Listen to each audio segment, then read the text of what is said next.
সুপ্রিয় দর্শক, আসসালামু আলাইকুম। সবাইকে স্বাগত জানাচ্ছি আজকে গুরুত্বপূর্ণ সংবাদে। প্রথমে জানিয়ে দিচ্ছি সংবাদ শিরোনাম, পরে বিস্তারিত। নির্বাচনী সহিংসতা, বাউফলে বিএনপি জামায়াত সংঘর্ষ, আহত ৫০। এদিকে একটি দল নির্বাচন বানচালের চেষ্টা করছে, মির্জা ফখরুল। সর্বশেষ ১২ তারিখ নির্বাচন, ১৩ তারিখ থেকে দেশ গঠনের যুদ্ধ, তারেক রহমান। শুনছিলেন সংবাদ শিরোনাম, এখন বিস্তারিত। তার আগে হৃদয় ছুঁয়ে যাওয়া একটি অনুরোধ।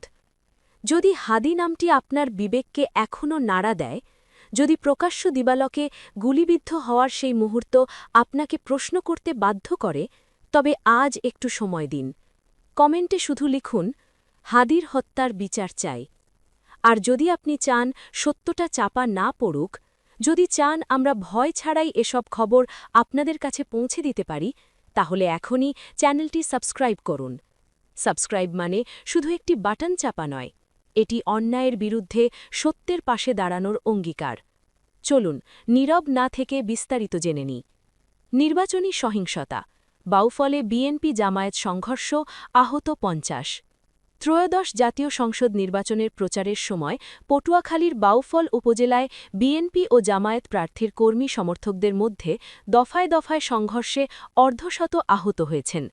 রোববার দুপুর 12:30টার দিকে উপজেলার চন্দ্রদ্বীপ ইউনিয়নের চর মিয়াজান এলাকার ভান্ডারিয়া বাজারে এবং উপজেলার স্বাস্থ্য কমপ্লেক্স এলাকায় সংঘর্ষের ঘটনা ঘটে বলে বাউফল উপজেলা নির্বাহী কর্মকর্তা ইউএনও সালেহ আহমেদ বলেন।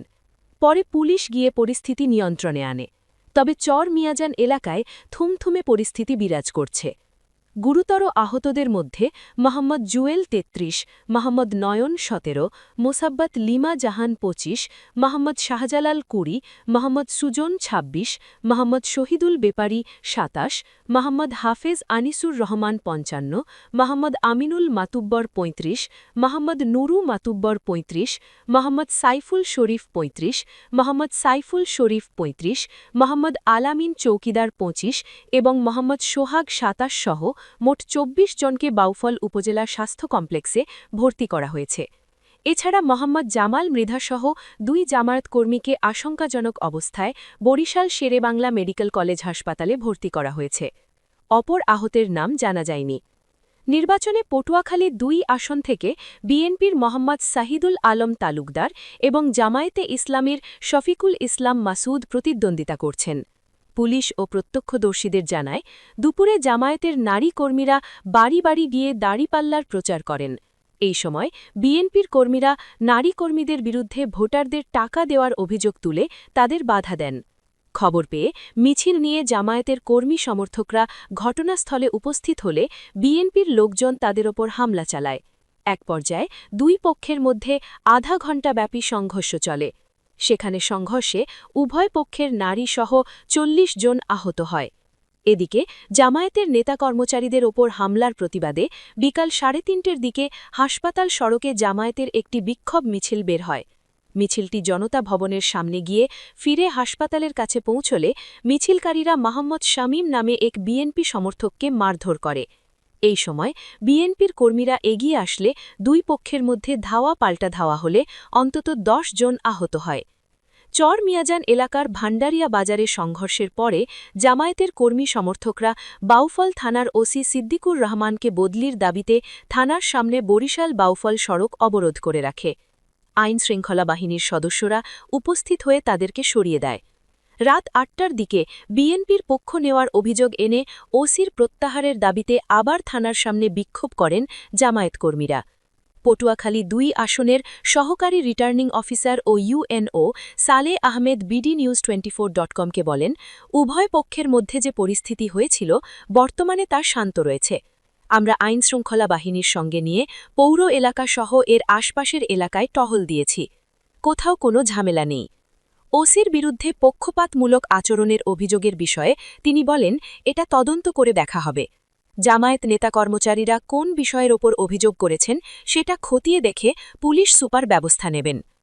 বাউফল উপজেলা জামায়াতে ইসলামীর সেক্রেটারি মোহাম্মদ খালিদুর রহমান সাংবাদিকদের জানান, বাউফল থানার ওসি নিরপেক্ষতা হারিয়েছেন। আমরা তার বদলির দাবিতে অনড় অবস্থায় রয়েছি। তার ইন্ধনেই জামায়াতের কর্মীরা একের পর এক হামলার শিকার হচ্ছে। তবে অভিযোগ অস্বীকার করেছেন বাউফল থানার ওসি সিদ্দিকুর রহমান। তিনি বলেন, আমি আমার অবস্থান থেকে ১০০% নিরপেক্ষ ভূমিকা রেখে চলছি। চন্দ্রদ্বীপ সহ উপজেলার সার্বিক আইন শৃঙ্খলা পরিস্থিতি নিয়ন্ত্রণে রয়েছে। আমরা নিরপেক্ষতা বজায় রেখে কাজ করছি। এই বিষয়ে জানতে উপজেলা বিএনপির আহ্বায়ক আপেল মাহমুদ ফিরোজকে মোবাইলে ফোন দিলে তিনি অসুস্থ বলে ফোন কেটে দেন। এদিকে একটি দল নির্বাচন বানচালের চেষ্টা করছে, মির্জা ফখরুল। বিএনপি মহাসচিব মির্জা ফখরুল ইসলাম আলমগীর বলেছেন, জামায়াতে ইসলামী বাংলাদেশের কল্যাণ চায় না বলেই তারা একসময় বাংলাদেশের স্বাধীনতার বিরোধিতা করেছিল। তারা কখনো বিশ্বাসযোগ্য নয়। একমাত্র বিএনপিই পারে দেশের অর্থনীতিকে স্থিতিশীল করে মানুষের চাহিদা পূরণ করে দেশকে সামনের দিকে এগিয়ে নিতে। রোববার ৮ ফেব্রুয়ারি পঞ্চগড়ের বেবিগঞ্জ দেবদারুতলায় পঞ্চগড় ২ আসনের বিএনপি প্রার্থী ফরহাদ হোসেন আজাদের পক্ষে জনসভায় প্রধান অতিথির বক্তব্যে তিনি এসব কথা বলেন। বিএনপি মহাসচিব বলেন, একটি দল নির্বাচনকে বানচালের চেষ্টা করছে। এ বিষয়ে সবাইকে সজাগ থাকতে হবে। ১২ তারিখের নির্বাচনে বিএনপির বিজয়ের মধ্য দিয়ে বাংলাদেশের বিজয় নিশ্চিত করতে হবে।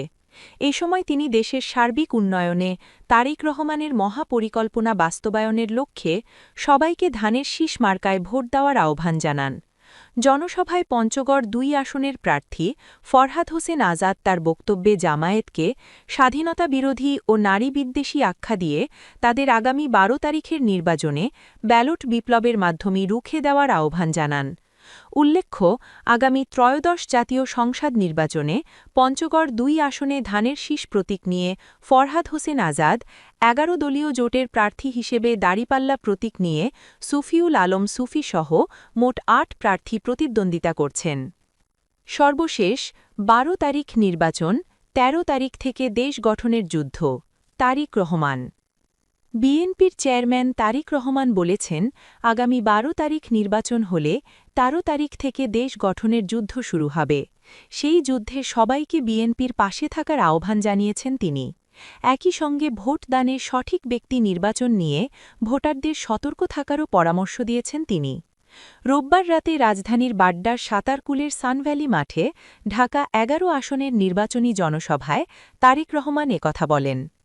দেশ পুনর্গঠনের ডাক দিয়ে তারেক রহমান বলেন, এই দেশকে আমাদেরই পুনর্গঠন করতে হবে, যাতে এই দেশের সন্তানেরা ভবিষ্যতে সঠিক শিক্ষা পায়, এই দেশের মানুষ যাতে সঠিকভাবে বেঁচে থাকতে পারে, স্বাস্থ্যসেবা পায়, এই দেশের যুবকেরা যাতে কর্মসংস্থানের ব্যবস্থা করতে পারেন, এই দেশের মা বোনেরা যাতে স্বাবলম্বী হয়ে উঠতে পারেন। রাত ১১টার পর জনসভায় বক্তব্য দেন তারেক রহমান। এর আগে সন্ধ্যা ৬টায় কোরআন তেলাওয়াতের মাধ্যমে সমাবেশ শুরু হয়। সভায় বিএনপির প্রতিষ্ঠাতা ও সাবেক রাষ্ট্রপতি জিয়াউর রহমান ও বিএনপি চেয়ারপারসন ও সাবেক প্রধানমন্ত্রী খালিদা জিয়ার জন্য দোয়া করা হয়। বিকেল থেকেই ঢাকা ১১ আসনের স্থানীয় ভোটার ও নেতাকর্মীরা সভাস্থলে জড়ো হতে থাকেন। ভোটারদের সতর্ক করে তারেক রহমান বলেন, একটি মহল কিন্তু ষড়যন্ত্র করে যাচ্ছে। কিভাবে নির্বাচনকে বানচাল করা যায়, নির্বাচনকে বিতর্কিত করা যায়। তিনি বলেন, পাড়ায় পাড়ায় মহল্লায় মহল্লায় নজর রাখতে হবে, যাতে এইসব গুপ্তরা ভিয়ে মানুষকে বিভ্রান্ত করতে না পারে। কেউ যাতে পকেটে করে নকল সিল ভোটকেন্দ্রে নিয়ে যেতে না পারে, সে বিষয়ে সতর্ক থাকতে সবার প্রতি আহ্বান জানান তারেক রহমান। তিনি বলেন, পত্রিকার পাতায় খবর দেখেছি, গুপ্ত বাহিনীর সদস্যরা ব্যালট পেপারে সিল দেওয়ার নকল সিল তৈরি করতে গিয়ে আইন শৃঙ্খলা রক্ষাকারী বাহিনীর হাতে ধরা পড়েছে। ধানের শীষে ভোট চেয়ে বিএনপির চেয়ারম্যান তারেক রহমান বলেন, এই মুহূর্তে বিএনপি বাংলাদেশের একমাত্র রাজনৈতিক দল যাদের দেশ পরিচালনা করার মতো অভিজ্ঞতা রয়েছে, যাদের দেশ পরিচালনা করার মতো পরিকল্পনা রয়েছে, যাদের দেশ পরিচালনা করার কর্মসূচি রয়েছে। বিএনপির রাজনৈতিক ক্ষমতার উৎস জনগণ উল্লেখ করে তারেক রহমান বলেন, কাজেই জনগণ যদি আমাদের সাথে থাকে, জনগণ যদি আমাদের সমর্থন দেয়, জনগণ যদি ধানের শীষে ভোট দেয়, ইনশাআল্লাহ আপনাদের সামনে যে সকল প্রতিশ্রুতি আমরা রেখেছি, পর্যায়ক্রমিকভাবে আমরা সকল প্রতিশ্রুতি বাস্তবায়ন করব। আগামী ১২ তারিখ সঠিক জনপ্রতিনিধি নির্বাচিত করার মাধ্যমে দেশ পুনর্গঠনের রাজনীতি শুরুর কথাও উঠে আসে বিএনপির চেয়ারম্যানের বক্তব্যে। তারেক রহমান বলেন, ভোট কেন্দ্রে আপনারা যাবেন, দেশের আইন অনুযায়ী ভোট দেবেন, কিন্তু ভোট দিয়ে চলে এলে হবে না, হিসাব নিকাশ বুঝে নেবেন। দীর্ঘ বক্তব্যে তারেক রহমান নারীদের জন্য ফ্যামিলি কার্ড ও কৃষকদের জন্য কৃষক কার্ড চালুর প্রতিশ্রুতি দেন। এছাড়া কারিগরি ও তথ্য প্রযুক্তি প্রশিক্ষণের মাধ্যমে কর্মসংস্থান সৃষ্টি, ঘরে বসে প্রাথমিক চিকিৎসা এবং মসজিদের ইমাম মুয়াজ্জিনদের জন্য সম্মানজনক ভাতার ব্যবস্থা করার কথা পুনর্ব্যক্ত করেন তিনি। তারেক রহমানের বক্তব্যে উঠে আসে দেশের আইনশৃঙ্খলা পরিস্থিতির বিষয়টিও। তিনি বলেন, সরকার গঠনের পর প্রথম দায়িত্ব হবে মানুষের নিরাপত্তা নিশ্চিত করা। এমন পরিবেশ তৈরি করা হবে যাতে দিনরাত যে কোনো সময় মানুষ নির্বিঘ্নে চলাচল করতে পারে।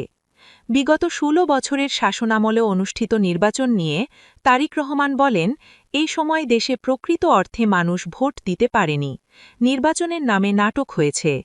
সমাবেশে ঢাকা ১১ আসনের প্রার্থী এম এ কাইয়ুমকে ভোট দেওয়ার আহ্বান জানান তারেক রহমান। এম এ কাইয়ুমের সভাপতিত্বে জনসভায় জুলাই গণ অভ্যুত্থানের শহীদ পরিবারের সদস্য ও বিএনপির কেন্দ্রীয় নেতারা বক্তব্য দেন।